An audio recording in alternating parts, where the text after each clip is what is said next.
life's all about. Threw my virtues to the ground, drinking from the devil's cup. Take that pill, drink it down, flashing lights all around.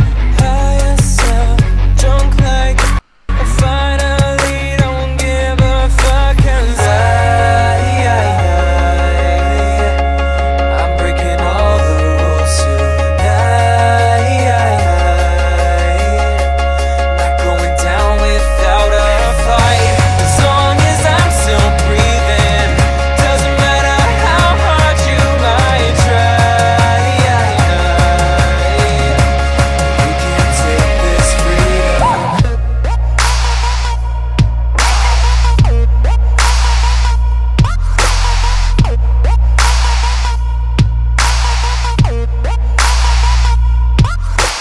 Waking up, I'm a mess, sleeping on the bathroom floor. Last night's a blur, don't know for sure, but I'm ready for another round. You're talking shit, don't hear a sound. Take a hit and pass around. High as hell, drunk like I finally don't give a fuck, 'cause I'm breaking all the rules tonight.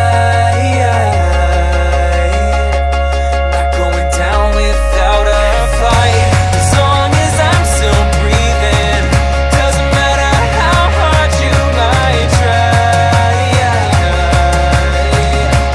We can take this freedom.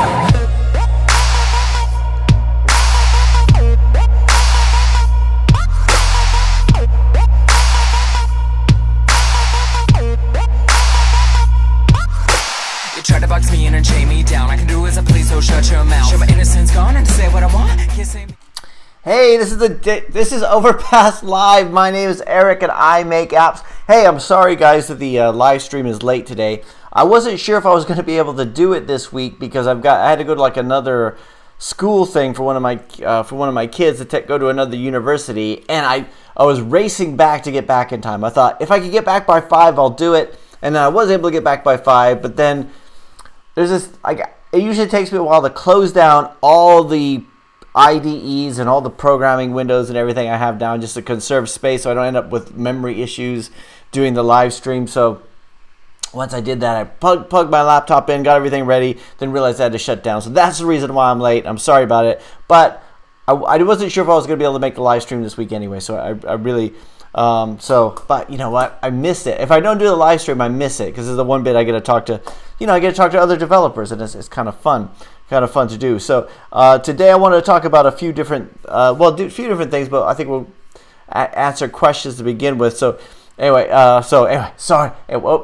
Sorry I'm late. So CH Development, thank you. Your first one here. Serge Ardovic says, "Hi Eric, what do you think about old Android device users and tablet users? Do you support them? For some reason I seem to have a lot of them and have to do special support for their outdated devices." Good question. Yeah, I do have that problem. And yeah, let's talk about that a little bit. Matthew Harris, hey, how's it going? Matthew, thanks for putting that article on Facebook, on our Facebook group earlier today. The one about the key store files. That was you who put that on there, right?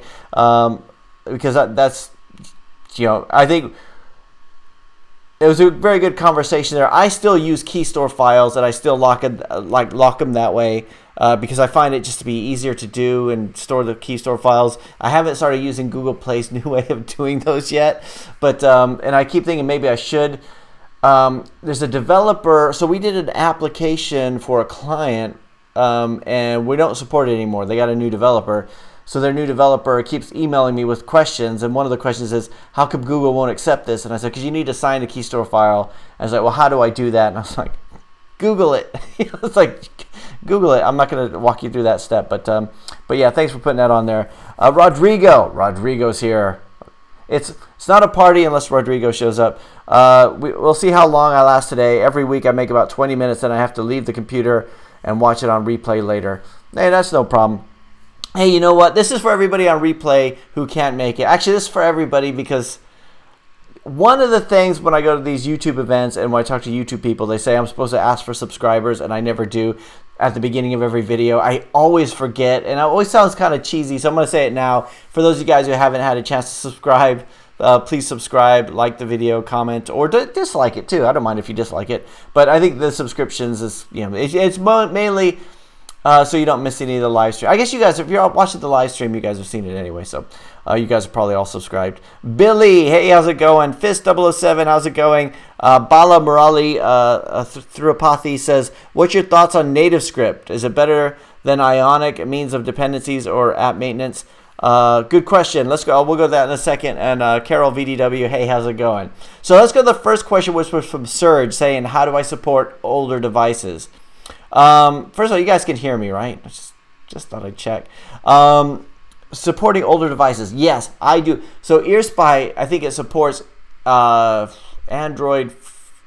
I think it still supports Android 2.3 like and above. So for a while it was just 2.2, and I kept that. So what I've had to start doing is splitting the builds. So the reason I had to start splitting them was because I wanted to include the Facebook Audience Network, and at the time it would only support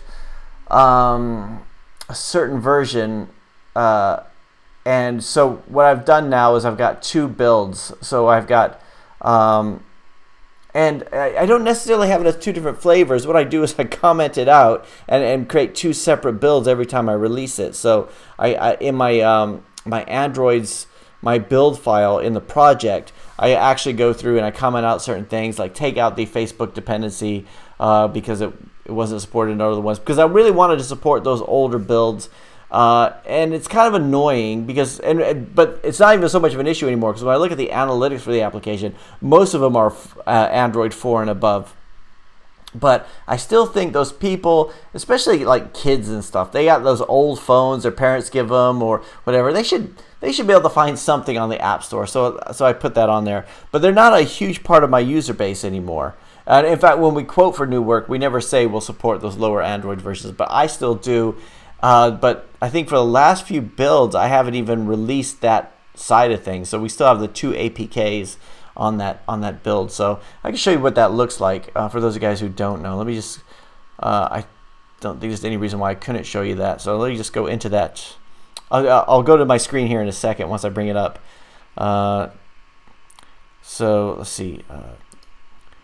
Because, I mean, if you can support, I mean, the more... My thinking is the more people you can support, the better, as long as it doesn't become a problem in terms of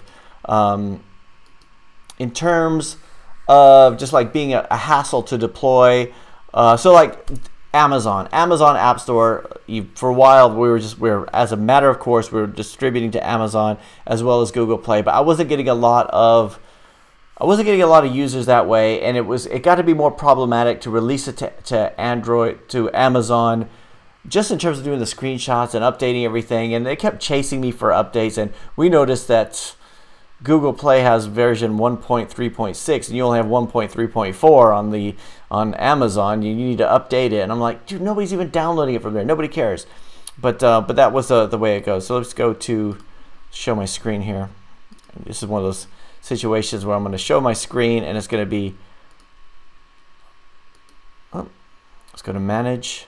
So I've got two APKs under here, so to support the old ones. You can see here the latest version, which was released just a few weeks ago, is on version 64. It supports API 14 and above, and I still have a build 49, which supports APIs 9 to 15. So it has fewer libraries. It still supports SDK 16, and I think I have more features associated with it, or more permissions associated with it. But it hasn't been updated in such a long time, but I just keep it there. And the reason I'm able to do that is because I stuck with it. Now it would be nice if we could do that with iOS, but iOS you can't do that, because I've had quite a few users, not from our own apps, but like client applications, say I can't upload it on my iPad because they have an old iPad that doesn't upgrade to iOS 9. And I think it's iOS 9. I think you have to have now, or above, or 8. I think it might be 8. So so good question, Serge. So let's just go back to these questions. So I hope you guys had a great week this week. It's been busy for me. I mean, I've been doing a lot of, like I said, you saw the video today. If you saw the video today, I've been doing a lot of driving, a lot of meetings and stuff like that, which is, it's just been busy. It just seems like I'm all over the place this week, and it just my mind is scattered. You know what it's like when you're like, you started writing somebody an email, but it never got sent, and you can't remember what happened from the moment I was writing the email. I was in the middle of the flow, and then why didn't I ever hit send? Because somebody calls, somebody talked to you, something like that. And sometimes it's like that. Like I can't get one thing right. Like just it's getting a little bit too hectic, which is not a complaint really, because the alternative is that things just move really slowly, and you don't have anything to do. And I'll go home and watch TV, and then I'll watch something like Master Chef or something, which is probably a good show, but I mean, it's not picking on that. But I just don't have time to do that. When I do sit down and watch stuff at night, which yeah, I usually watch something on Netflix, and I tend to binge watch things and stay up later than I should. But let's see. Bella, let's go back to Bella's questions. What are your thoughts on NativeScript? Is it better than Ionic in terms of dependencies or app maintenance? So I looked at NativeScript initially because it sounded really cool, like having something where it used native components using JavaScript, which is what I wanted. And at the time, when I started looking into it, I couldn't find a lot of documentation. Even then, I could find a whole bunch of React Native developers, but not a whole lot of NativeScript developers. And it might be better than React Native, but it doesn't have the backing. And that's a lot of the times when I'm looking at something, I'm not just looking at what it does. I'm looking at does it have the support behind it. So NativeScript, I believe, is Telerik who do that. And so it does have backing. It has like a big backer, but like when you get into a bind and you go on to Stack Overflow, is there going to be somebody who can help you? Are there enough developers? And that might be the case, but I have never, again, and if you're a NativeScript developer, please let me know, because I don't think I've ever met a real live NativeScript developer. I'm not saying that there aren't any, there obviously are, but I've never met one. Like I don't know anybody it was almost like back in the day, of Visual Studio, it used to be Visual Studio used to have Visual Basic, Visual Interdev. This is old, and it would have Visual Fox Pro, right? And I had never in my whole life met a Visual Fox Pro developer, right? It was and when I did meet a company that only hired Visual Fox Pro, they were talking about how they could not find a developer for it. So I don't think NativeScript is anything like that. But when I looked into it, I couldn't find much documentation. There was also one. So there's Cocoa 2D. Is it? Yeah, Cocoa 2D DS. No, Cocoa 3DS. Cocoa 3DS, the game framework. I think I'm saying that right. I always get it wrong.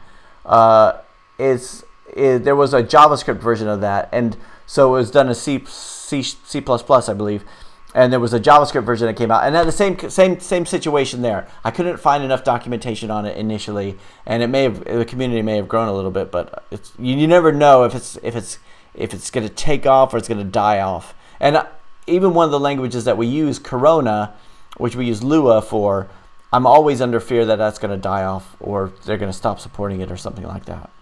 So, Carol VDW says, have you ever made a Chrome extension and did you find a way to monetize it? No, I didn't. I've done the SDK and I've tried to do one.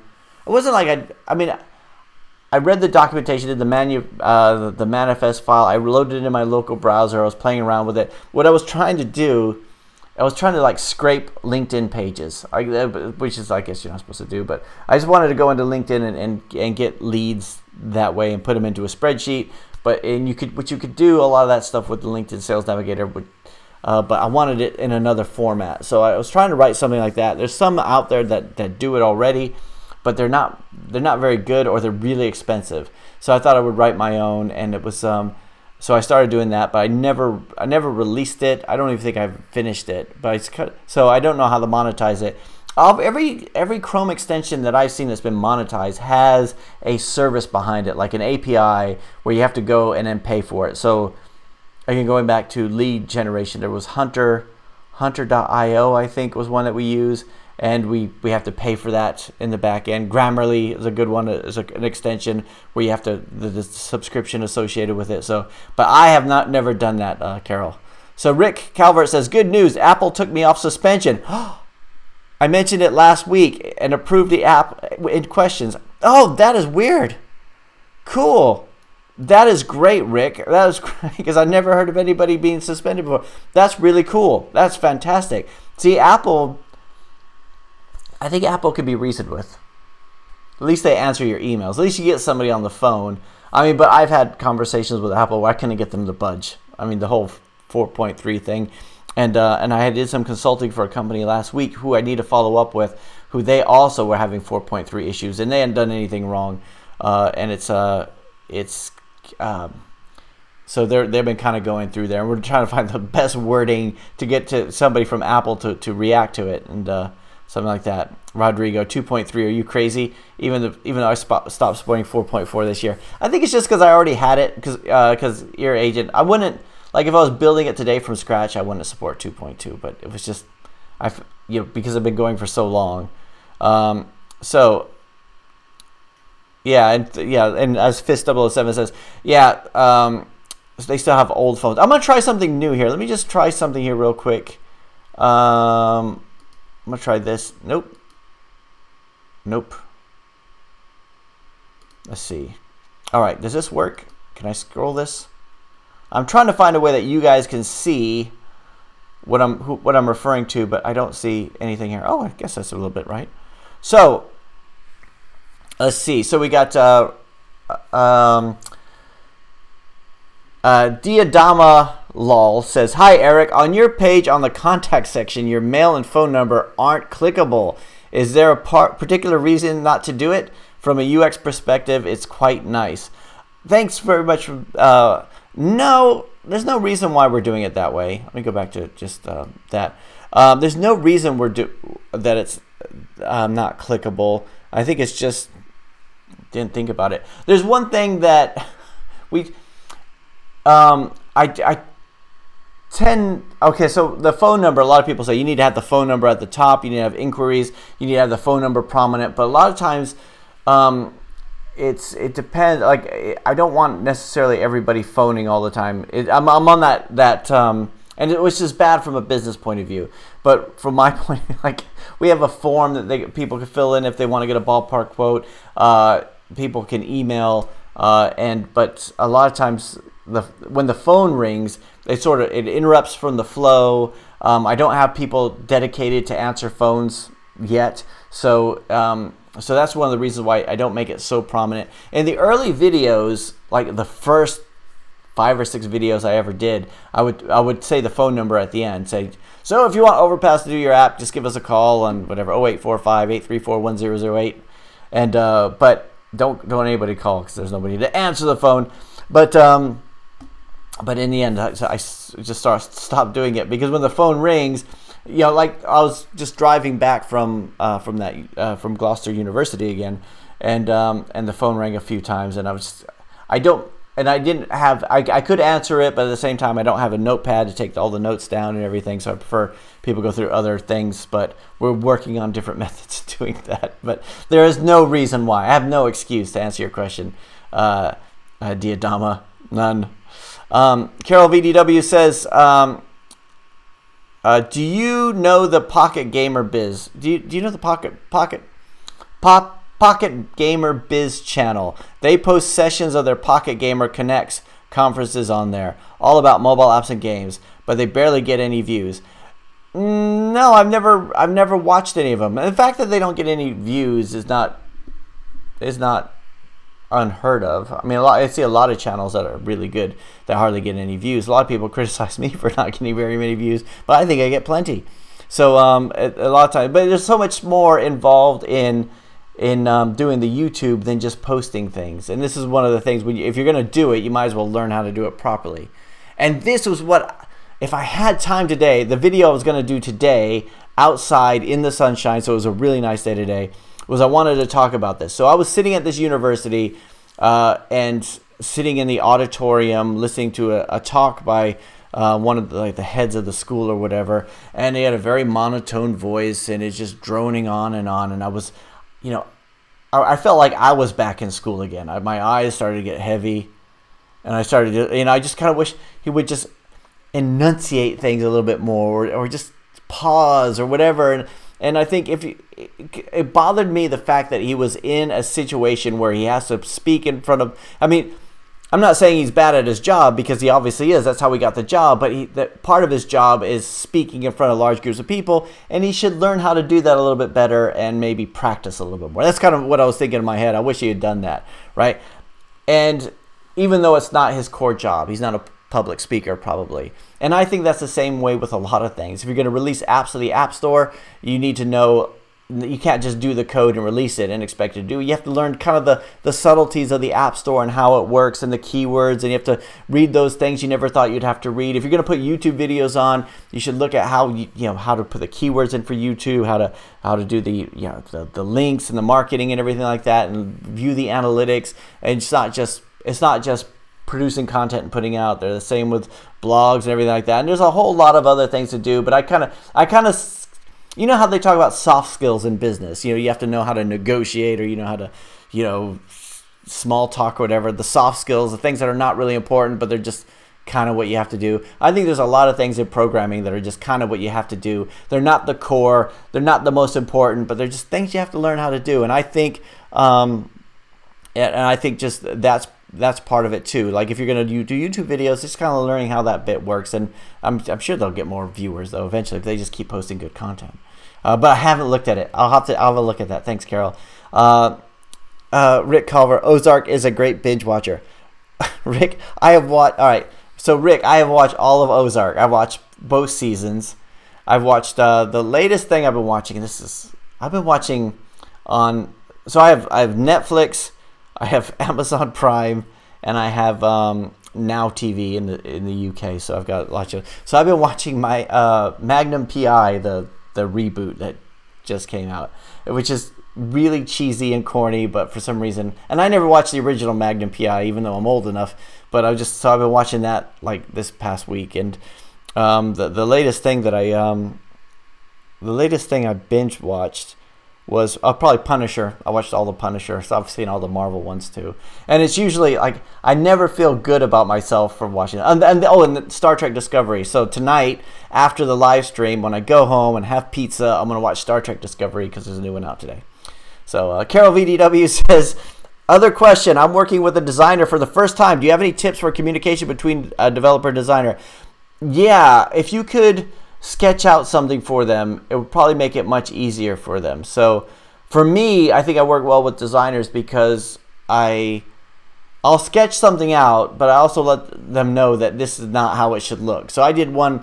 So for my designer Sandy, who was with me for several years, I remember sketching out. I did this. So we did Chinese heroes, and I sketched out these superheroes with Chinese characters on their chest. I mean, like stickmen, and so it'd be like Superman, like a cape and everything like that. And she went away and came up with like traditional Chinese costumes, like, and it was way better. But I trusted her creativity there. It was like I wasn't that demanding on it. But we've also had clients who it's been very difficult because she'll like, well, she's not with the team anymore, but we have another guy on now. But it's the same thing where they'll produce something and then and go through the whole thing, and then the client will go, I don't know if I like the look on his face, or I don't know if I like I don't know if I like this. And they can't be specific about what they want, but they're nitpicking. And for me, I talk about the feel, like it'd be cool if it was like this, or give some examples, or sketch something out, say, and that's what we do a lot. It's like, I'll have an idea in my head. Like I remember once looking for a scene from 21 Jump Street on YouTube, because there was a bit where, like the TV show from the 80s, right? There was a bit, like for one of the spy games, there's a bit in the opening credit sequence of one of the later seasons where Harry Aoki, like, again, I'm going way off of here, where Harry is like wearing like a headset and he's running on the top of a building, right? And that was like, I wanted something like an image like that with that kind of feel to it. And so I sent that to her. It's like, at this point, that's kind of what I want it to look like. And it was difficult to get the feel right of how I wanted it to look. So, and that's what I think is why having a designer that you work well with. Make sure you keep their details, because it's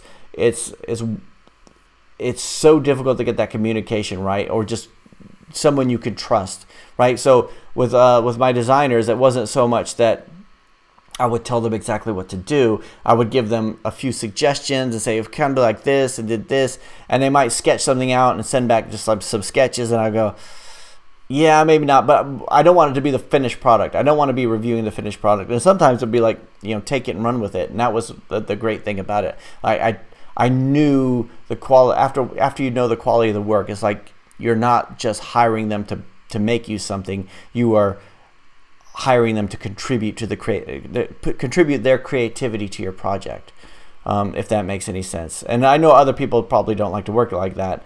And I think I did a video where I talked about how I'm impressed with anything a designer does, because I can't do it. When they go, how about this? I go, hey, that looks really cool.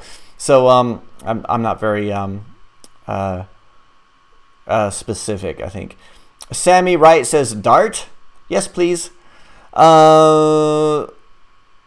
Say Dart. Yeah, Dart's so Dart's, yeah, a language. I haven't used much of Dart, but Dart's the language used in Flutter, so it's something I need to get on. So Rodrigo says, Chrome extension, want a tip? Use the standard so that you can publish to Firefox and Opera, not only Chrome, or if you have to rewrite it. Yeah, I mean, we've actually had a client come to us and ask for a Chrome extension.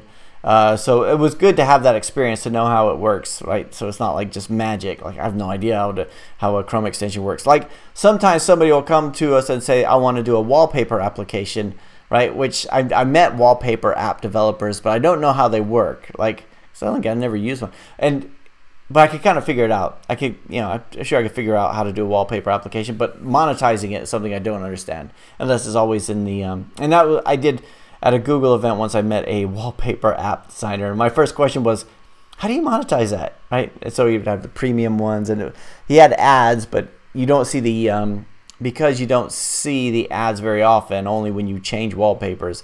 It wasn't his big revenue stream. So Bala says, thanks. Do you have an idea about email from Google on crash report? I haven't got that. I talked about that, I think, last week. I know Rodrigo got, well, sorry, Rodrigo, I hope you don't mind me saying this, but you were talking to me about the crash report email. And I think my crash reporting is actually pretty low at the moment, which is surprising considering it's been such a problem for such a long time. Hamid Reza Sarmadi says, hi, Eric. What do you think of progressive web app? Is it going to take off? Are you planning to invest on it? We're doing a couple of PWAs for some clients.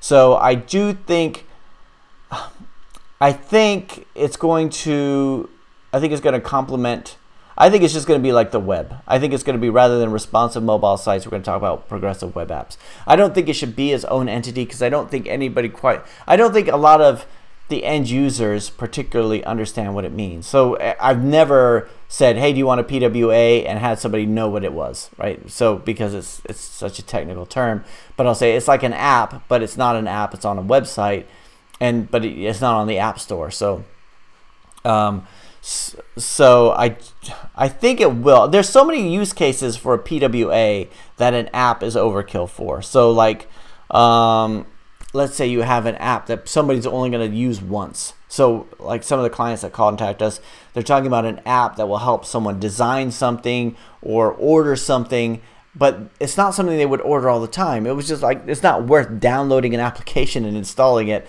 buying something, and then removing the app, right? That's overkill, but you still want to have that same app experience. So a PWA would be great there, rather than just a progressive web app, so that you can still, with a PWA, you can still send the push notifications, you still use offline storage, you can still have all that stuff in place, but you don't have that overhead of the app stores. And of course, you got the problems with 4.3 issues on Apple. So we have one client where we're just having trouble getting the Apple to approve it, which is all the work that's gone into it.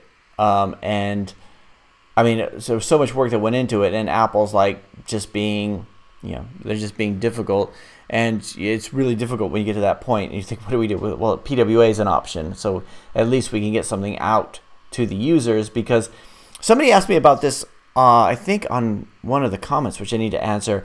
When we do enterprise applications, they said, do you go through Apple or do you just send it? So on Google Play, it's easy. So you could just have a download link. On Apple, you can do an enterprise distribution app. So you can have it on a website they download, but they still have to go into settings and approve that application, which is a lot to ask a user to do. And then you have the volume purchase program, which still goes through the App Store. If you're going to do it for the users. But if you want to bypass the App Store altogether, there's Enterprise Distribution Program. However, I think there was something in the news just this week that there's a lot of apps that violate the terms and conditions of Apple that are being made available through that. So what they're going to do is they're going to crack down on that. The apps being released through the Enterprise Distribution Program, which violate it. So like porn apps and stuff like that. So I think ultimately it's the inflexibility of the app stores might make PWAs take off a bit more. That's my opinion, though. So I'm still hedging my bet. Like, apps are still apps, right? It's the downside, and there's an upcoming video on this too. The downside for me of doing progressive web apps is going back to web, right? Which means it could be any browser, and that's even with Cordova applications in Ionic, you're really talking about two browsers. You're talking about three potentially if you go back for those older phones. You're talking about the old Android browser, talking about Chrome, and you're talking about Safari, right? So those three things, and you pretty much have that locked down. Nobody's going to go on Opera. Nobody through an Ionic app. Nobody's going to go through Opera or some other browser. And you use something like Crosswalk to lock that down too. But going back to web, it's like going back to the days of checking all this stuff. And maybe it's easier now than it used to be, but I can remember just working in a corporate environment where you do something and you spend all this time working on it, and then you release it, and then somebody says, yeah, it doesn't work on Opera. Doesn't work on IE8. Why are you using that? Why are you using that? Just use something else. It's 0.0009% faster, I read. So, and it could I don't want to go back to web, but we are. So, let's see. Bala says, from email content recently, we noticed your apps below significant apps performance. Yeah, I haven't got that one, but I think they are probably cracking down on that. I think Google are going to get more restrictive just because the Play Store is so crowded. Fist007 says, do you use frameworks like DevExpress or SysFunction? I use DevExpress for my desktop projects. No, I don't. Is DevExpress the one that takes a Node project? Well, there's one that takes a Node project and makes it into desktop, but I have not used either of those.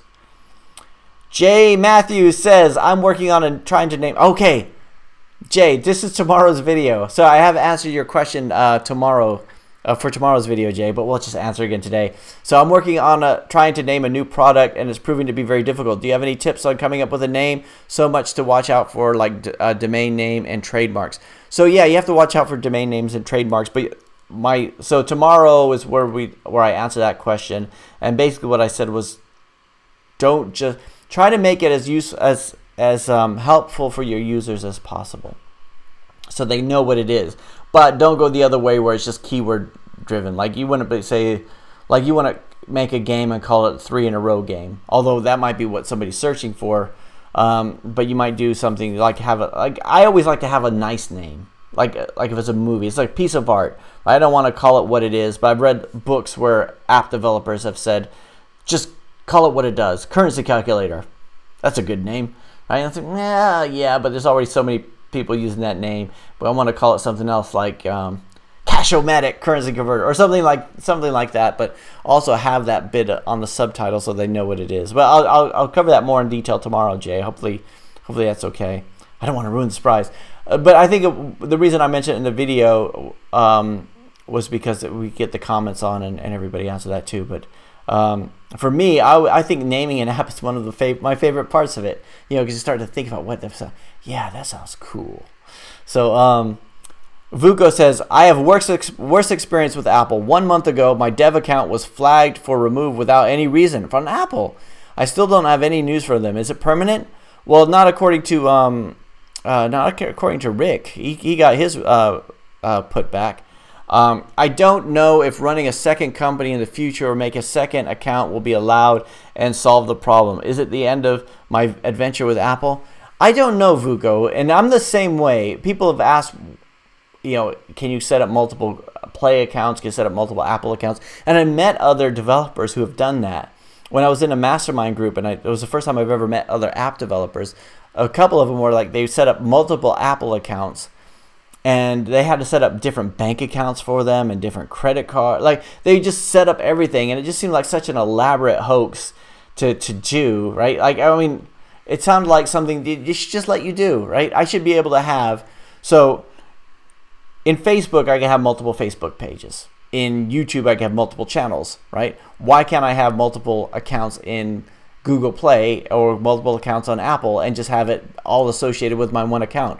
Why do I have to go through that whole thing? Because there's a lot of business reasons why you'd want it to happen. Like if I have apps that are targeted towards mature adults, or I'm not mature. I mean, like if I have apps that are targeted towards old age pensioners, and I have apps that are targeted towards small children, I should be able to have different brands for both of those, right? I should have different, when they go and say other things by this developer, I shouldn't have them seeing that crossover, and which is a problem I've had when I released my creepy spy app, and then I released the language learning games. If somebody goes in and sees more by this developer, it's not the same target audience. So I would rather have different brands for different things. The same way a restaurant, if they're branching out into different areas, they're not going to do something else. Like McDonald's would start a new restaurant, and they won't add it to McDonald's. They would say if it was something more highbrow, they would create a different brand and do that. And we should be able to do that as developers. But there's something about just creating separate accounts and different emails and logins and different everything that just, I don't like the idea of it. But I think if that's the only thing you can do, like if your Play account's suspended or if your Apple account's suspended, then that's what you have to do. Let's see. Rick says, sorry, what? Sorry, I'm getting behind on the question. I do this every week. Let's see. So Rick says, lol, my wife and I watch the new Magnum PI together every week. Higgins is hot. Yeah, you know what? I'm actually enjoying it. I remember Magnum PI I think used to come on CBS in the 80s, and I think, I remember it was always on reruns, and I was never really big into Magnum PI, and I think watching it now, because I lived in Hawaii, like since then, I've lived in Hawaii for 3.5 years on Oahu when I was in the Army, so I was stationed at Schofield Barracks, and so I lived on I lived there, and when I got out of the Army, I had a job, so I was going to Leeward Community College, and I worked at the Sears at the Pearl Kai Shopping Center, and I had several other jobs, and on weekends we go to Waikiki to go see movies and stuff like that. So you kind of, and the island is so small, you learn your way all around it. But on Magnum PI, the island looks really big, right? But it's just nice to see it, because some things you say, oh, there's the Arizona Monument, or there's the other thing. So that's one of the reasons why I like watching it. And also, I think I just thought it was kind of cool. But it's very, very cheeky. It's like watching, every so often I watch a show where I won't admit I watch it, like Smallville. I was big into, because I really like watching Smallville, but a lot of them was like really cheesy scripts and dialogue and stuff like that. But yeah, Higgins is hot. I agree with that. So let's see. CH Development says sometimes they think clients that do that just so they won't look like they're too eager. That might be the case. Aloka says, have you watched the Silicon Valley TV show? I haven't. Is it good? I watch. So in terms of programming, let's talk about programming TV shows. You guys tell me what you're, because I watch *Halt and Catch Fire*, which I really liked. I really like *Halt and Catch Fire*. There was one called there was one, I think, on the BBC called *Attachments* back in the day, but it wasn't very good. There was some other programming shows. I think my problem with Hollywood and television is a lot of times when they talk about programmers, they make him the nerd, the geeky kind of guy, and it's not the case. I mean, I think it would. I think you could make a really good. I think you could make a really good story about programming. Oh, but there was that movie Hackers. What else? God, there's gonna be more than that. I'm blanking now. But yeah, *Halt and Catch Fire* I found really, really interesting. That was another one I binge watched. I watched the 4 seasons of that. Yeah, sometimes what I don't do though is I never watch Netflix in the office because it would be so easy to do. But a lot of times when I go home, I'll watch something, and then on my iPad, like if I'm just too tired, I always go home and I think, you know, I was in the office at 5 a.m. You know, and I worked through, and I went to, you know, and so my day is full, and I'll go home, and sometimes I have to make dinner, and then I'll come back to the office for a couple hours, and then I'll think I'll go home and I'll come back and just be like, I'm hustling, I'm gonna do all this stuff. But there's times where like after like 9 p.m. I'm just like, oh, I'm so tired. I just want to watch something like and not think. And you know, and my kids will be like, why don't you play this video game with me? It's like, dude, I just want to not think. I just want to watch something and, you know, and do that. So yeah, tonight I'll be watching Star Trek Discovery. I've watched all of Ozark, which was really good. I watched the first season of Narcos, which I liked. The first 2 seasons, I think it was 2 seasons, and then the third season seemed to be kind of different. I haven't seen True Detective. I watched all the True Detective, first season 1 and 2 of True Detective, which I thought was really good. And then there's other ones. There's the Amazon Prime ones that come on every so often. So like on Amazon Prime, Goliath with Billy Bob Thornton, and those ones. So those are the kind of you just get into the story. I think television is so much better. I mean, this has nothing to do with apps, by the way, so guys, complain if you want. But so it used to be like television was just kind of. I mean, it was okay, you know, like this. It's almost impossible to watch TV from the '80s because it's episodic, and one episode is not necessarily related to the others. But now you got these long story arcs that are just captivating, and you get to the end of an episode, and they just make you want to watch the next one. So a lot of times I'll stay up a little bit later than I should, and yeah, but that's not so bad, I don't think. So let's see.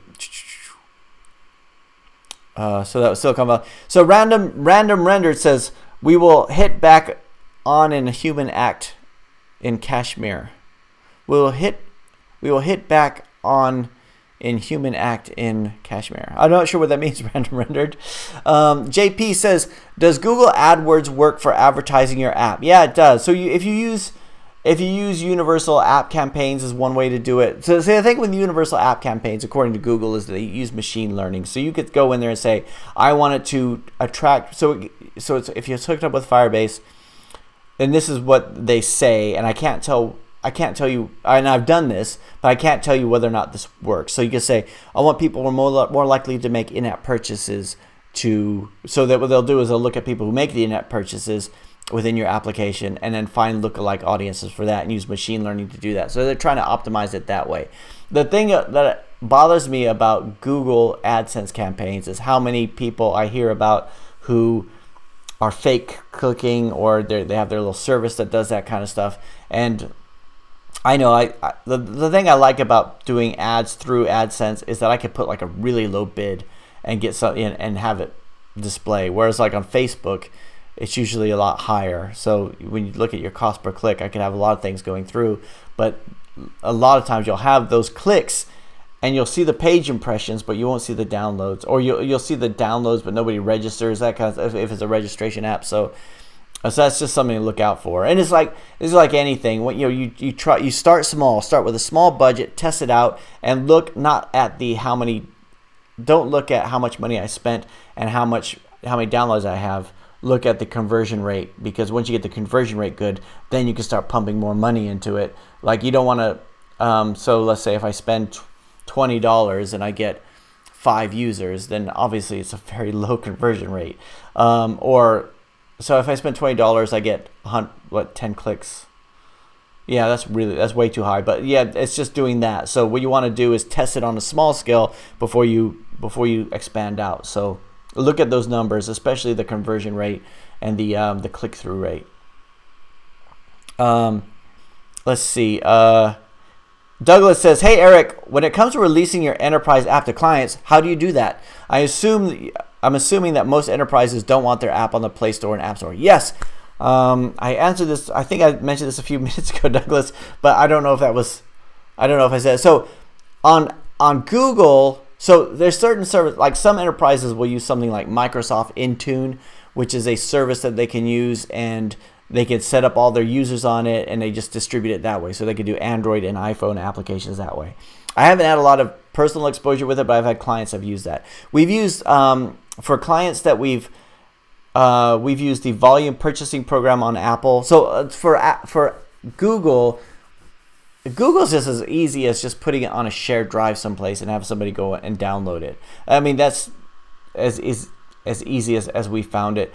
Or they can distribute it however they want. So if it's in an enterprise, they can put it on a shared drive someplace and instruct people how to go do it. It's not that complicated. Through Apple is a lot more complicated. So it still has to be digitally signed and everything. And so there's two ways of doing it. First of all, enterprise distribution program, where you could do you could go through and sign the certificate with the enterprise's developer certificate, and it will actually create the IPA file and the manifest file and a web page that they can go through and just click on it and download it. So you put that in a location, they could go and do that. And it's usually within an enterprise, it's fine because they already have the iPads and the iPhones on that account, and I already give them those permissions. But I've worked with clients where they had made it available to other clients, and they had like to tell them to go in and go into settings, go into security. I think it's usually highlighted because you've downloaded an app that it does it, and then you have to go through trust Overpass Limited or whatever it is. You have to go through and trust it, which is a hassle when you release an update and stuff like that. So you have to get people to go and back and download the update. It doesn't do it automatically. The other thing is the volume purchasing program, the VPP on Apple. So, and that works a lot better. So if the client is basically, you get them to enlist their company in the volume purchasing program so they can buy multiple versions of this application. And then when you release it to the App Store, you just make it available to them or to them as a client or other clients. So even though that's a volume purchasing where you can have them buy it in bulk, we just made it available for free, and then but only they can see it on the App Store. And the nice thing about that is that we're in complete control of it, right? If we need an update, we can just release the update. We could just we can grant it to more people if we wanted to. It would grant it to more companies, and we can see the stats, right? It's just like it's on our App Store. It still says Overpass on it if they go to it, right? Whereas the enterprise one, it is a lot more. It's a lot more clunky. And the enterprise one, we also have this thing where when the certificate expires after a year or 2 years, it stops working for everybody, right? It's like it doesn't update itself. And then that might be a solution around that somewhere. But we've had that happen with two different clients where they come back to us and say, hey, everything just stopped working. And we'll look at it, so we just need to re-sign it and redeploy it, which is embarrassing really because it's like, they think it's your fault. It's like, it's Apple. We can't do anything with it. So yeah, those are the ways that we do it, Douglas. And I think those are the only way. The Apple side is really locked down. So when Apple rejects you, it's a lot more devastating than if Google Play rejects you. If Google Play rejects you, you still have Amazon. You still have lots of other app stores to go through. You can make it. You can just have a download link somewhere, as long as you get people to go through this. Allow third-party applications. I mean, there's technically it's still possible, but with Apple, no. So unless anybody knows of a different way of doing it, but I know that just this week in the news, in the tech news, they're talking about all these companies that were releasing applications that were violating the terms and conditions, like porn applications, and they're cracking down on those so that they have to be done with the company that owns the enterprise distribution profile certificate. Matthew Harris says, okay, clock's ticked out again. Need to cook now for the family, so I'll be back later. Yeah, dude, that's fine. Thanks for coming by. Mega Man 2016, hey, you're here. Hey, Eric, do you think that AdWords get clients for Overpass? Do you use AdWords to get clients for Overpass.co.uk? Not yet.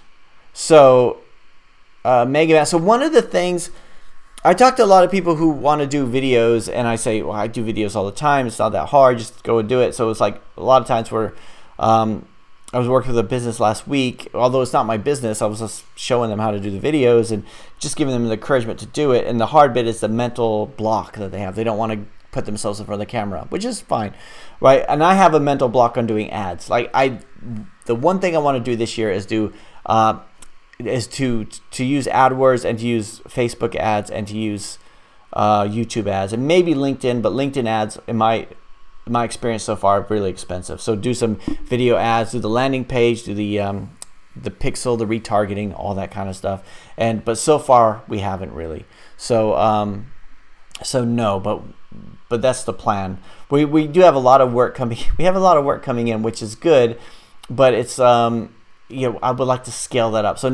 So over the last year, we've been really refining the processes more so that we could do more work than just, you know, than what we have been, or just getting really stressed out about stuff. And that also means we have some clients that were just really taking more time. They were asking for too much stuff, and just get them off the books and everything. And so that we can focus on clients that are more interested in actually completing their projects.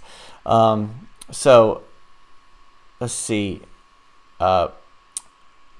Douglas says, oh yeah, thanks for answering before the question. Oh, sorry, I'm curious because I'm trying to, Douglas says, I'm curious because I'm trying to get some traction working on enterprise Flutter apps. I'm building my own apps now to practice, getting close to trying deployment strategies. Yeah, Douglas, I do think enterprise apps are going to be a lot more lucrative than they are now. And I think that's what a lot of what we're doing is enterprise stuff. So, and I make the parallels between that and the web all the time. You've got all these people voluntarily carrying these devices within the app, within the company, which could do more than a website can. We could do more than a lot of things can, and you might as well make an app available to them that they can voluntarily install on their phones and use, and to get their work done, either remotely or even just stuff like, you know, scanning a barcode, or you know, tracking GPS coordinates, or scanning an or tapping an NFC tag to take inventory of stuff. Like, there's so many practical applications to what a mobile can do. And not even to mention the maps, because a lot of times we talk about enterprise apps, the clients, they always ask the same thing. I want to track my people out in the field, like, and I try to explain to them it's not as easy as that. Like, you can't, because you have to have the phone running in the background. You have all these special permissions and everything. It's hard to get that kind of stuff approved, and it drains the battery, that kind of stuff. And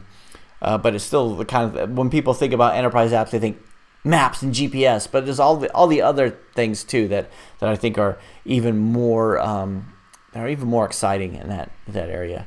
So CH Development says, I think PWA is kind of the next step when it comes to mobile web pages with some functionality. Personally, I think PWA and apps are kind of two different things. I think so too. I think PWAs are going to take over from responsive web apps more than they're going to take over from apps. Because I think apps still have a place. But I think a lot of apps that are apps shouldn't be apps. They should be websites. So, oh yeah. Douglas says the Node.js project is Electron.js. That's the one. Yeah, because I think it had a different name, didn't it? And then they changed it to Electron. Or is that another one? Yeah, I was looking at that, doing something like that. So, Rodrigo says, I want to go for a run, but Eric's still streaming. I'm way behind on these, so I'm going to try to wrap this up quickly because, you know, I got a late start today and everything. Drama City asked, did I just fart? Did I just fart? No, I did not fart. If I farted, you would know it. If I farted, I would, Drama City, I would put the microphone down and I would own up to it, but no, I did not. So, Modermir says Apple is weird. I agree. Rick Calver says, I found that the names like Cash-O-Matic don't easily translate into internationalization the metadata. Ultimately, I think it handicaps foreign language app store search. Yeah, I think so too. And a lot of times when I took EarSpy and got it translated, a lot of translators would not translate that. They would say, that's the name, so I'm not going to translate it. I say, yeah, but I want it kind of translated. So you have half and half. Some of them is like EarSpy. Some of them is like, you know, Audio, SPO, and, you know, so it's, but I kind of wanted the name translated. Carol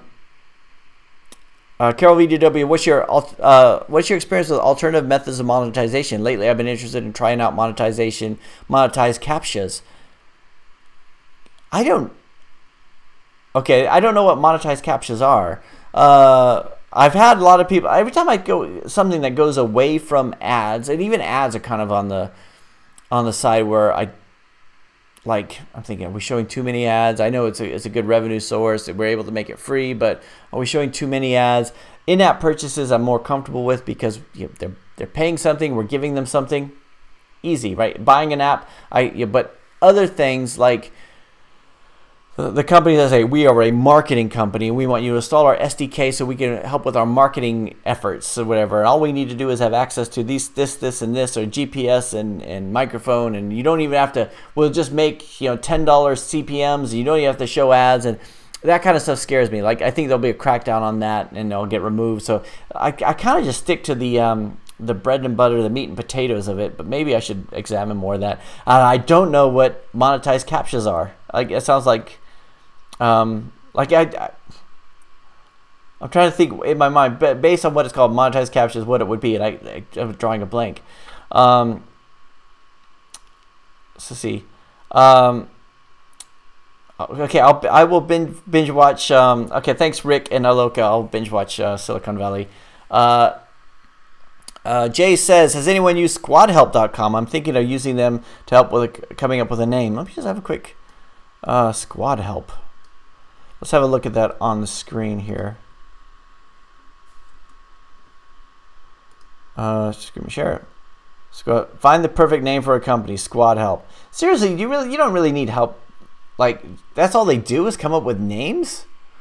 I mean, do they do research behind it? Or is it like just some guy goes, I need a name for an app. Let's see. Cash-O-Matic, $20.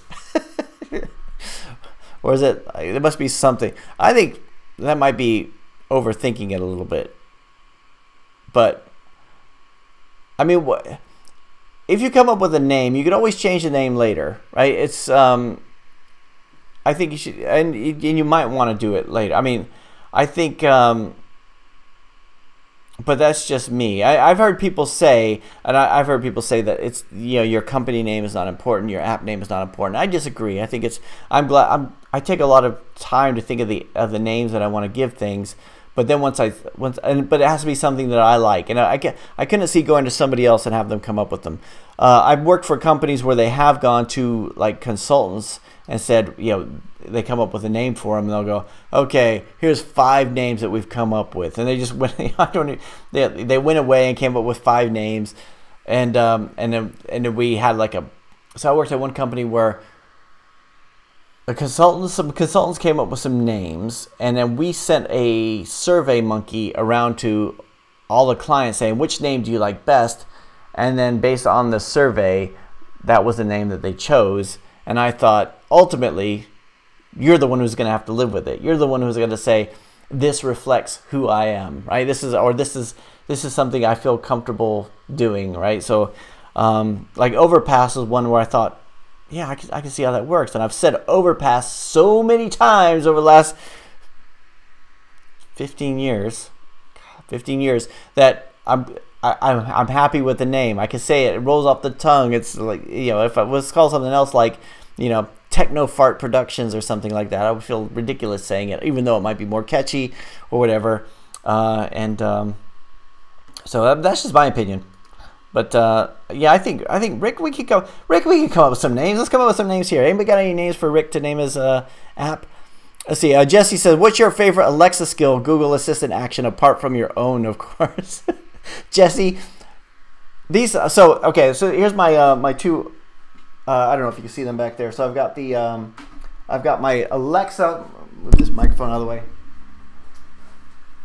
I've got the Echo Dot, and I've got my Google Home, and all I ever do is ask it to play music. So it's like, and current favorite, it used to be, I talked about how my go-to was a Buffalo Stance by Nina Sherry. Lately, theme from Shaft. So since there's that, then they announced a new movie coming out, I thought, oh yeah, who's the black private chick with a sex machine with all the chicks or whatever. So I love the I was gonna say Oscar Isaac. What was it? Isaac Hayes? Who sings Shaft? The theme from Shaft. Anyway, that's the one I go to lately. So that and James Bond themes lately. for some reason I like those.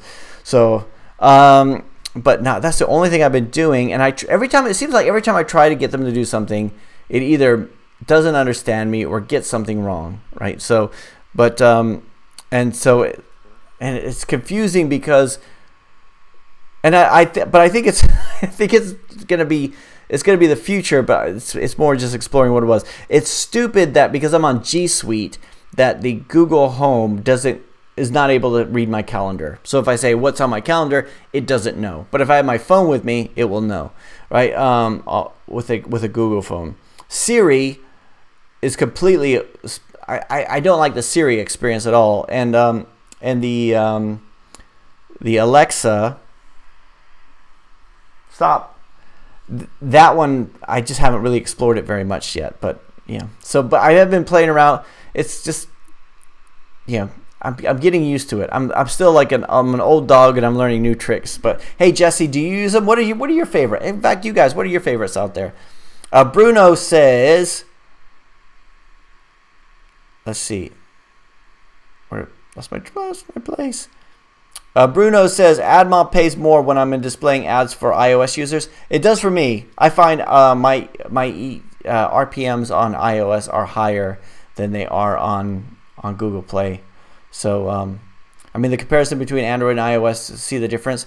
They pay more for the developer. Yeah, they do, but you still have to have more impressions. So for me, I make more from Google Play because I have more impressions out there because I have more downloads. But if you look at the RPMs, it's higher for iOS. And I wish I could show you this. Every time I get asked this all the time, you know, what are your RPMs, what are your ECPMs, and it's the terms and conditions. I can't show that, but I wish that I could.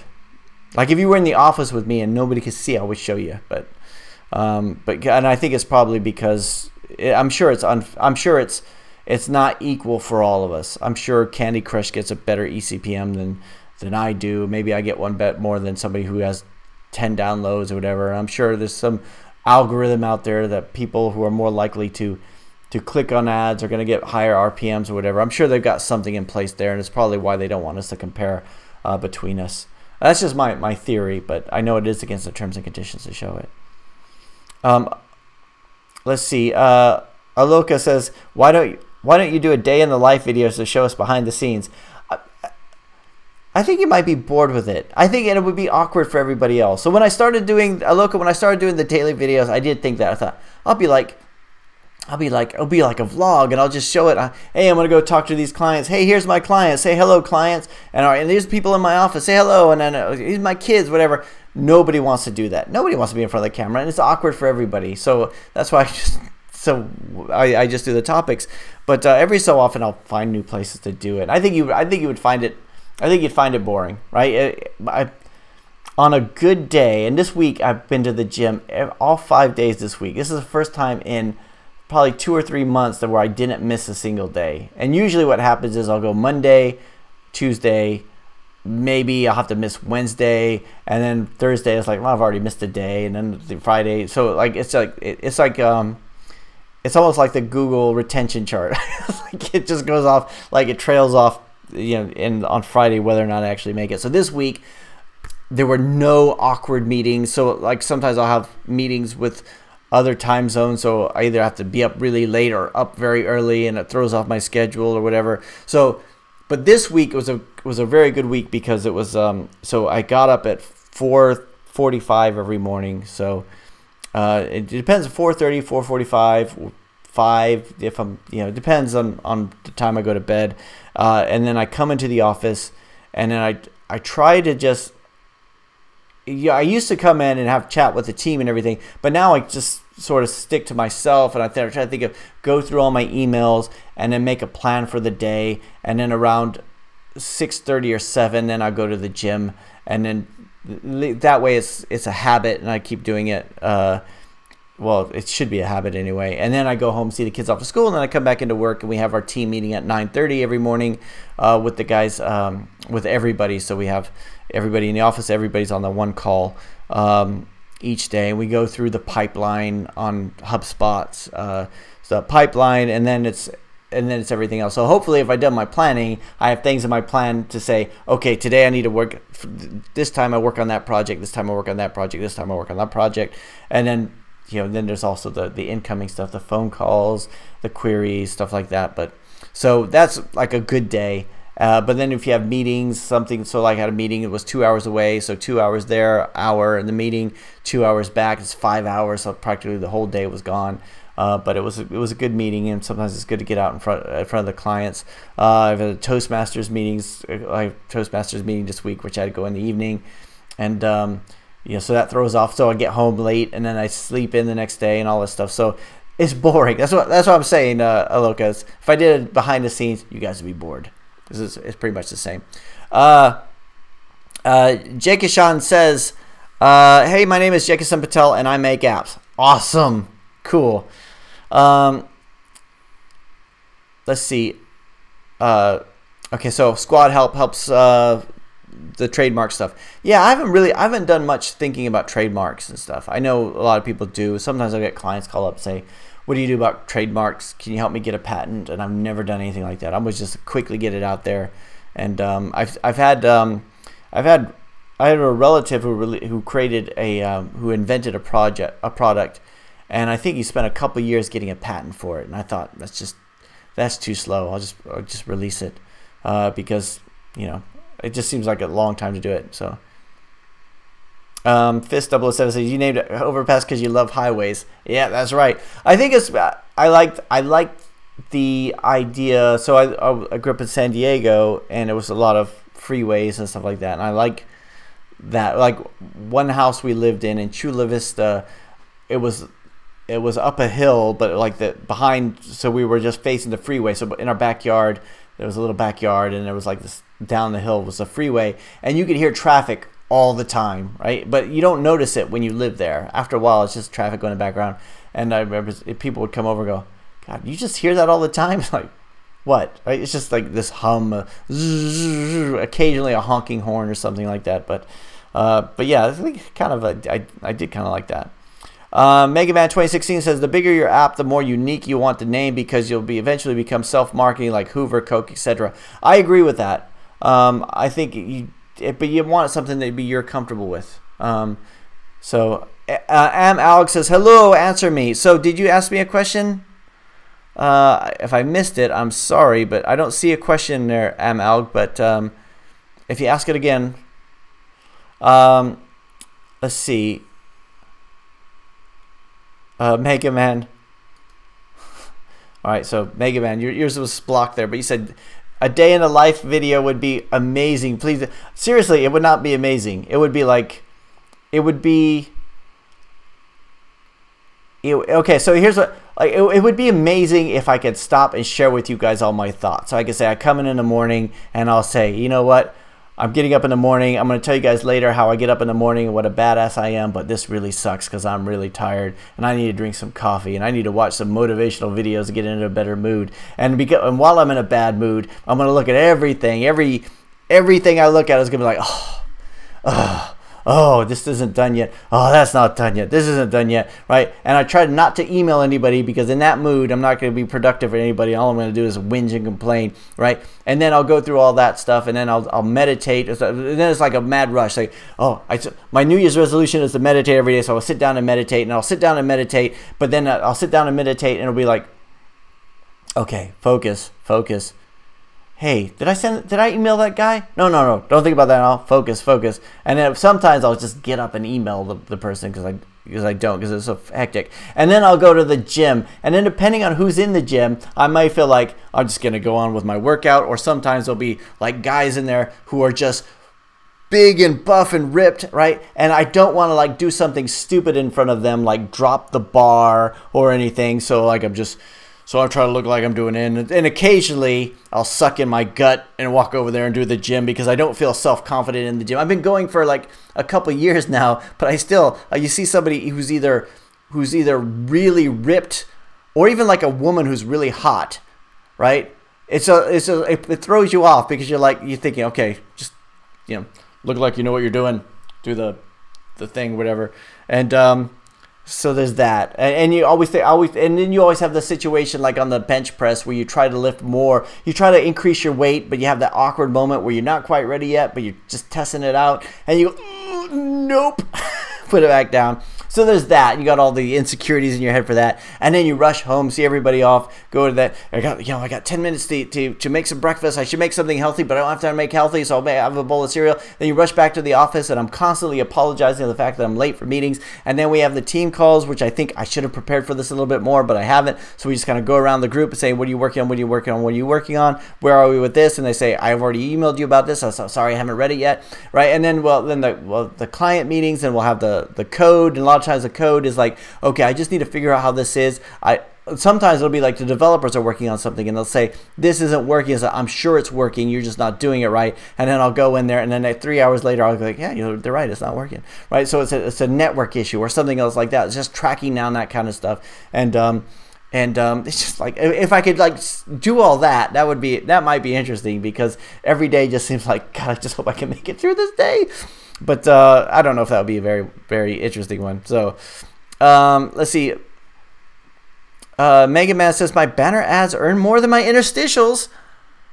I've never heard that before. Are you talking about on RPM, or just because you have more impressions? Mr.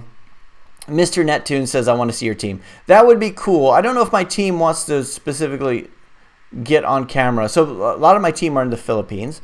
I have the team in India, which we have like Skype calls and stuff. And then I've got people in the office, and even I don't know if they want to be on the camera. It's kind of an awkward one, but I'll let them know. I'll see if we can do it. It's not a very big team, so it's a very small company. Alg says, I used to have 100. Alg, I don't see your question. Why don't I see it? Did something not get on here? Alg,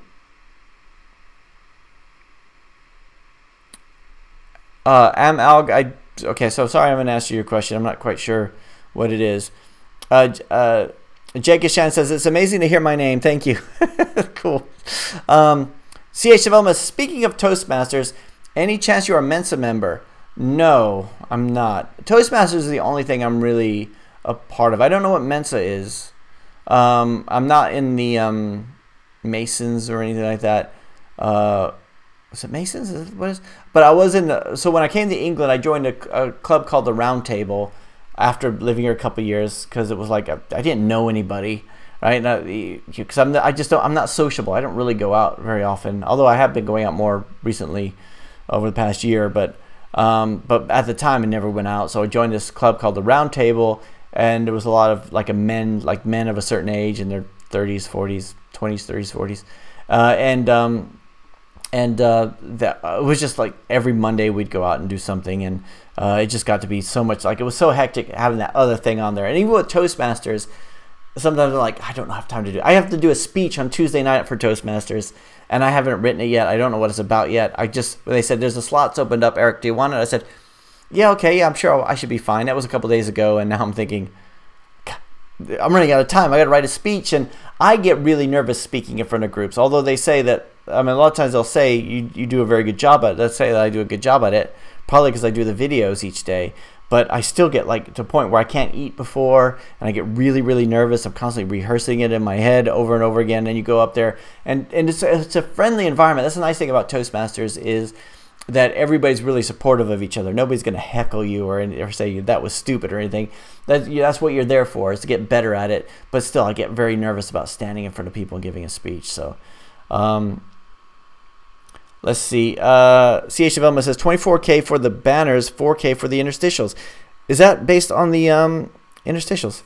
Alex says, lol, I was crying for attention. Lol, didn't ask anything, and we wanted a day in the life video. You guys do not want a day in the life video. I mean, maybe if I, like, yeah, I don't know if it's a thing, but let's see. Jake Ishan said, how can I increase the number of users for an app? You just need to get more downloads. So look at the acquisition report. See, are you getting people in? And we've talked about that so much. Let's see. Fist 007 says, I dig the idea behind the scene work day of yours. Josh says, have you seen your AdMob rates get better the longer you have the account? No, I think they've dropped. They've dropped quite a bit. If I look at my my CPMs, I think they've dropped. Right now they're low. So I got an email this week saying my revenue for January was 17% lower than it was for December, which is kind of what I expected. December they go up a bit higher. I think my RPMs were 34% lower for January than they were for December. So it's that seasonal thing. But no, I don't see it going any higher. So Mr. Neptune says, you actually meditate? Okay, so I don't do the cushion thing anymore, but I'm trying to do like 10 minutes. So I'm using an app called Calm.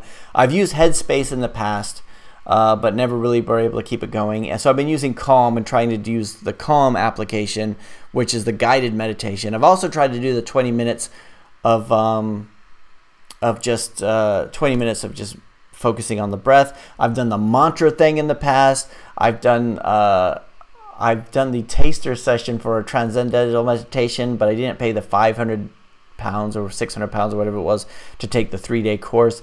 I've read a lot of books on it. I've read a lot, it's embarrassing how many books I've read on meditation, and I just don't keep the practice up. So lately I've been using the Calm app, but some of that I'll leave it too late. So I'm already stressed because I'm realizing if I don't leave the office now, I'm not going to have time to go to the gym, and I'm not going to get home in time for my youngest son to go to school. So I can just, and he doesn't need me there, but I just get there in time just to say, hey, have a good day. For me, it's important to get home in time to say, have a good day. I hope you have a good day today. If I don't do that, I feel like, let him down somehow. So even though getting to the age where it's not important. So trying to get the meditation done. So I just sit in one of the chairs back here at the desk, and it's kind of weird because these office lights have they're time sensitive. So if you don't move for I think it's like 12 minutes, they turn off. So when I meditate, the lights turn off. And in the early mornings when it's still dark outside, it's pitch black. So, but yeah. So I'm trying. Mr. Neptune, I'm trying to keep it going, and it's mainly just because it's just to reduce the stress. A lot of times sometimes when it feels like everything's so overwhelming, I sit down and calm down, and I read so much on the science side of it that I think it's worth doing, but it's really fine. It's hard to find the time just to sit down for 10 minutes and to clear your head, and then sometimes those thoughts creep in and everything. So, but I'm gonna try. That's my New Year's resolution, even though I've missed quite a few days already. So I'm trying to get back into it. Tech Genius, hey, how's it going? Bruno says, what do you use to notify iOS users? Do you use Firebase? So I don't do anything to notify iOS users. I mean, I imagine that they should see the app update. I've never had anything that was so serious that I needed to notify them, but I have done one for a client. So I've done it for a client where they've changed their API so much that we needed them to upgrade. So their whole thing was we changed the whole API, and I'm like, don't change the API, have a new version of the API, and then we'll pass in a parameter that says this is the current version of the app, and then something will go through and say, let's do. Sorry, my phone is ringing. So sorry if that's you phoning. Sorry about that. I can't take it at the moment. So that's the case. Sorry, what I was saying was I'll have just a little config file on a server someplace that just checks to say the API expects to have version 1.7 and you're using 1.6, so then alert the user at that point. So that's the way you should do it, especially if you have something where you have breaking changes on the API. But if it's something really small, like you change ad networks, or you just have some a bug fix, usually it's not that big a deal. So so I don't really do much on my own apps for that. Let's see. Biswajit Chaudhuri says, which AdMob ad's better for games, rewarded or interstitial? People would think that it'd be rewarded, but I find it to be interstitial, because interstitials are more plentiful. Rewarded, you don't show as often as you do interstitials. So even then, I was surprised with rewarded. I thought, well, rewarded should be how often they're displayed, right? but it has to do with the click and everything too. So I was actually really disappointed with Rewarded myself, and so I find interstitials to do a lot better. But let's see, yeah, yeah, you did confuse me. Mensa's for people with high IQs. Yes, I am in Mensa. Thanks, Jesse. Mensa, high IQ society. No, I'm not in a high IQ society. I don't even know what my IQ is. But I know I didn't do well in school, so it can't be that good. Aloka says, what new skills should I learn in terms of app development and the latest industry trends? It depends on what you want to do with it. If you want to create your own application, then it doesn't really matter. I think you should do one that you're comfortable with. If you want something you get a job with, we talked about this on a previous video. You can do something where you look at what jobs are available and what's hot right now. I still think Flutter is going to be the big thing, so I think that's worth learning.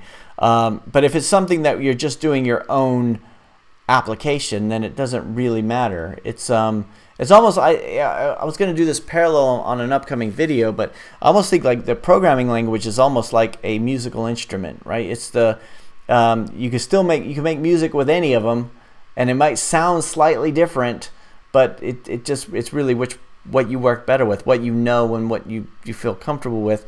But even then, that parallel is not very good, because a lot of times, especially with web and apps, the end user can't tell the difference. Like if you look at an app, you can't tell this was done in Ionic, unless they haven't, it's like they're using stock standard stuff. You can say this was done in Ionic, this was done in Flutter, this was done in Native. Because a lot of times the end product could look the same. And it depends, like a Cordova, the Ionic CSS could look slightly different, but for the most part, the user experience should be the same for any of them. However, if you've been around long enough, you can tell. Like I could tell if one's done in Corona just by looking at it, or I suspect it's been done in Corona. So yeah, and like I've done cases where I've you download an APK. Which is not easy to do, but there's plugins and stuff, Chrome plugins.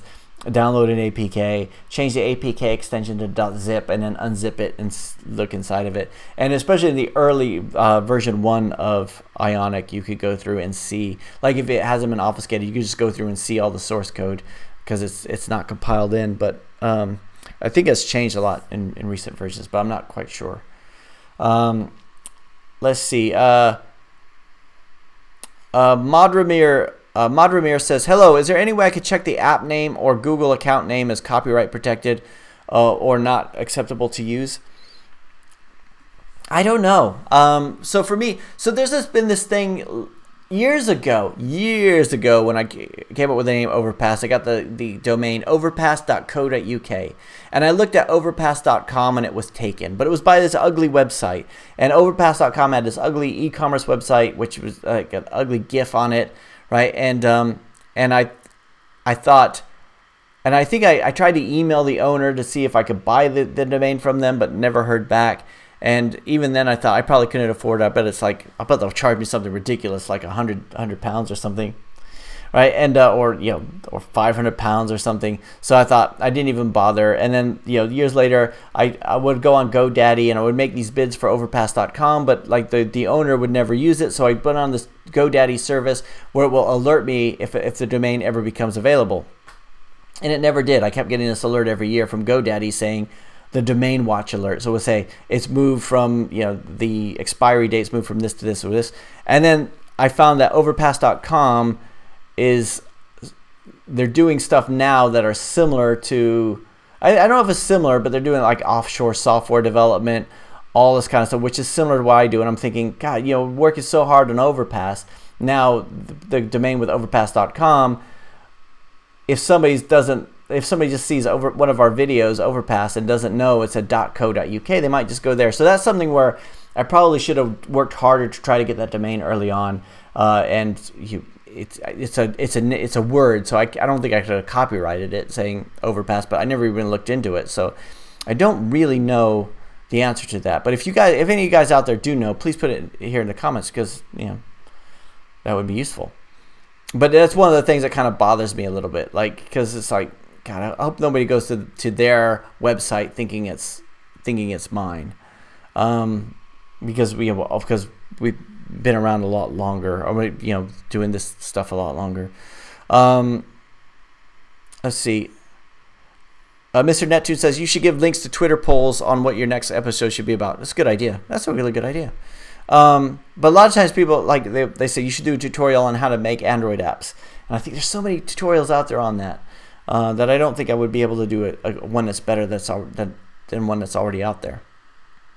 Phil J says, hi Eric, I just saw an interesting advertisement of Calm at massage shops at the airport. Where did you get the free? Where you get the free 10-minute session for Calm users? Yeah, I think at Christmas time I got one of the spam messages saying it was 50% off for the year. So I actually got it for the year. And mostly what I use it for is, so I use it for the daily one. And then I also use it for, and there's like these sleep stories on it. So you could, which seems ridiculous to me. So like there's these sleep stories where they have, some of them are read by actors, like Matthew McConaughey tells this story, like a bedtime story. So you put your headphones on and you listen to this and you just fall right to sleep. Something about his voice. I have never heard that story longer than 2 minutes, but I don't know why I put that thing on. So like there's all other actors and stuff too, where there'll be like ocean waves and stuff like that. But you can get that stuff on Google Play. But yeah, so apparently it's a pretty big app now. They're getting all those big names on it. Let's see. Let's see. Have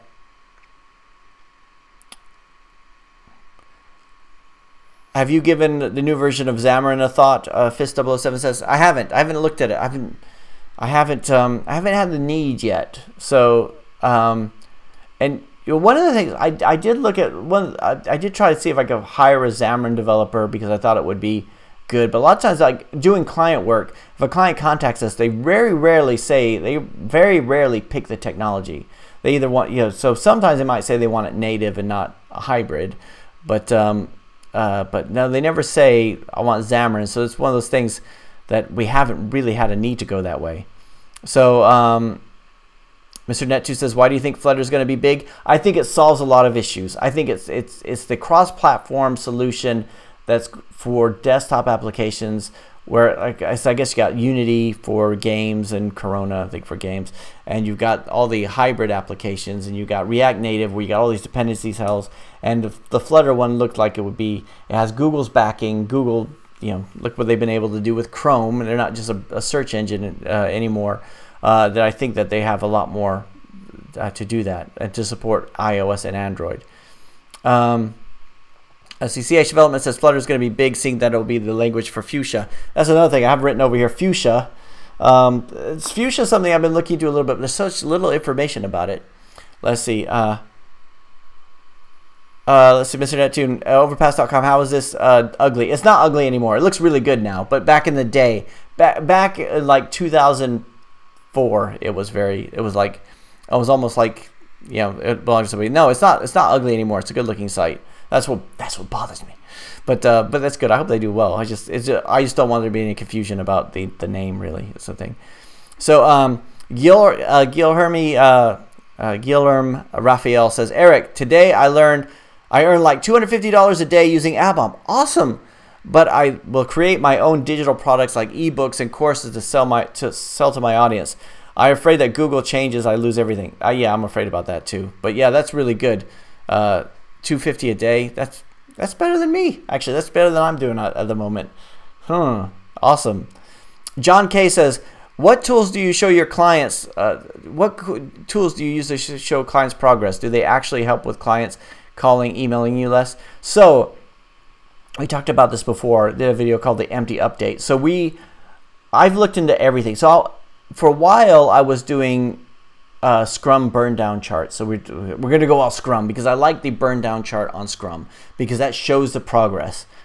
And what I found, and I was doing it like daily, sending it the burn down chart, and it was confusing for the end users or for the clients. They just didn't really know what it was. I tried to explain it to them. They said, "Well, I don't understand.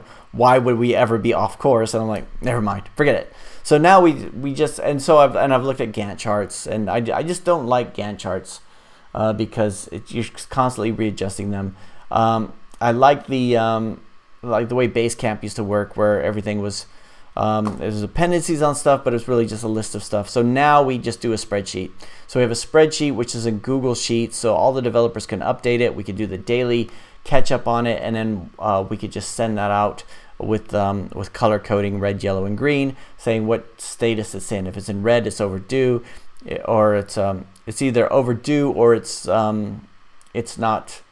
It's failed QA testing. If it's yellow, it's in progress. If it's white, it hasn't been started, and if it's green, it's done.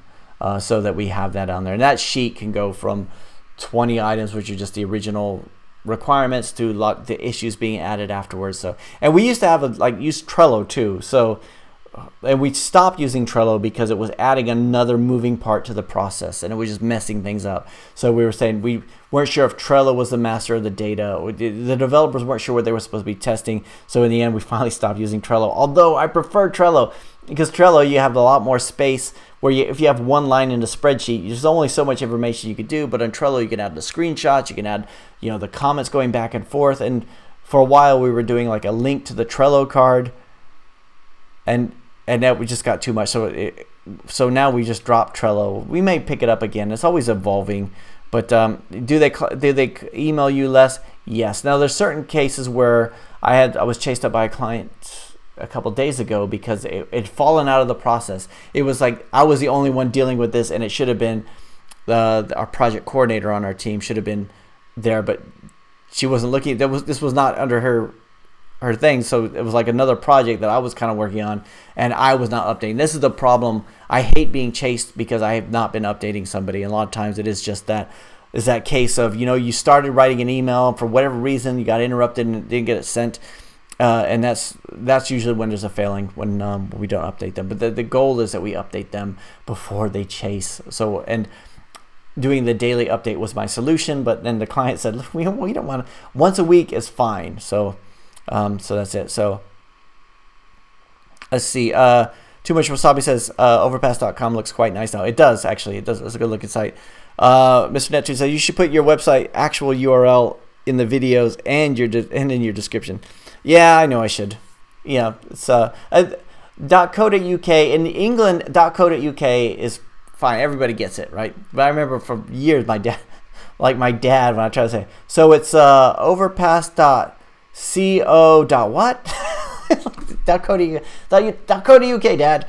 So but that's it. So anyway, so that's the end of all the questions. Thank you. Oh, what last one, Jesse? This is the last question, right? What apps do you think have the best UX UI? UI UX. What apps do have the best UI UX? I really like. There's some to-do list apps out there that I like. There was. Oh, this is years ago, but I mean, I remember when it was not Todoist. Was it Todoist? There was one to-do list where it had a. I can't remember what it was called, but it had like a really nice UI because it was different than everything else that you see. There's the practical applications, like do you know where to click, that kind of stuff, which if a UI is done right, you don't really notice it. But I like it with something just really,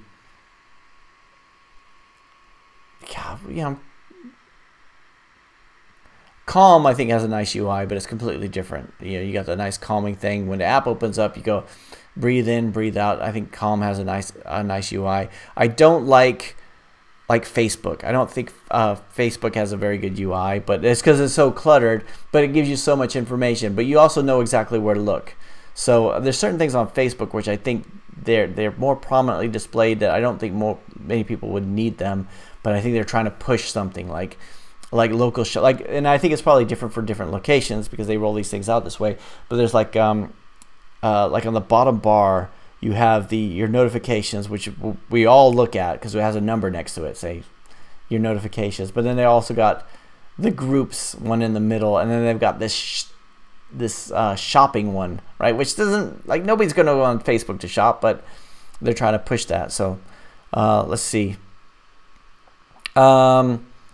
And let's just last few questions here. Phil J says, do you have quarterly goals planning for Overpass, or do you use OKRs or something else? I do have a 90-day plan which I set in at the beginning of the year, and I have not followed it. It's almost been like it's on a Gantt chart, and I need to follow it. And add stuff like doing a course. I really want to do a course and do some Facebook ads this year. Those are the two things I really want to do. But yeah, unfortunately, I fell out of that. So Anyway, thanks everybody. Thanks. Pizza. I'll enjoy my pizza. It's definitely gonna be pizza. Oh, I've been driving all day. You have merchandise. Rohan says you have merchandise. Yeah, we have the T-shirt shop, but we've sold a couple by now. So we have sold a couple T-shirts. So it's kind of nice. It was nice to. It wasn't a lot of money, but it was like, yeah, we sold something on there. So that was cool. Let's see. John K says, would you consider putting together a full step-by-step course on Udemy on how to start an app development company? There's one on there now, but yours would be better with your insight. I have thought about that. Maybe not Udemy, but something like that. And I don't know if it'd be an app development company, although that would probably be more useful. I've thought about having one about ASO and just looking at those. So I have the outline, and the only thing I haven't done is actually done it. So one of the reasons we moved into this bigger office is so I could put the green screen up and actually film some of the parts of the course and go through it all, and something where, whenever somebody says, I don't want to watch every single one of your videos, can you just have the good parts? And I'm thinking, all right, we could maybe do a course, but the app development company would actually be more interesting. There's certain things that